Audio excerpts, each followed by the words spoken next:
वाल्मिक कराडची शरणागती ही लिहिलेली स्क्रिप्ट असल्याचा आरोप आता केला जातोय।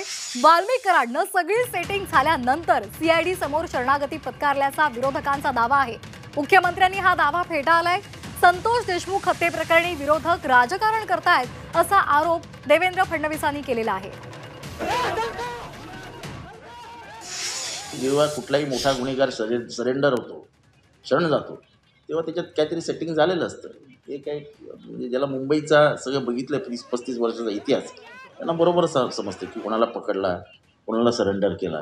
आजच आम्ही वर्तमानपत्रामध्ये असं वाचलं की काल राज्याचे मुख्यमंत्री देवेंद्रजी फडणवीस आणि मंत्री धनंजय मुंडे हे सह्याद्री अतिथीगृहावर दीर्घकाळ चर्चा करत होते।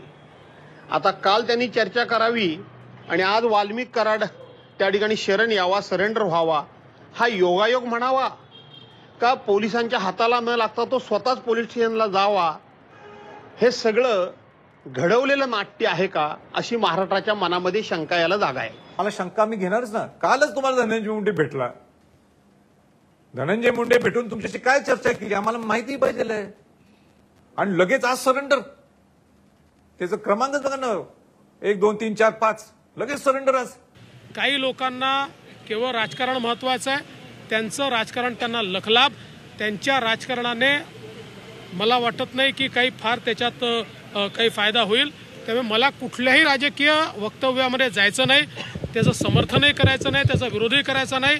हे राजकारण त्यांनी त्यांच्या ठिकाणी करत राहावं। मात्र आमची भूमिका स्पष्ट आहे, स्वर्गीय संतोष देशमुख यांना न्याय मिळवून द्यायचा, तो आम्ही मिळवून देऊ।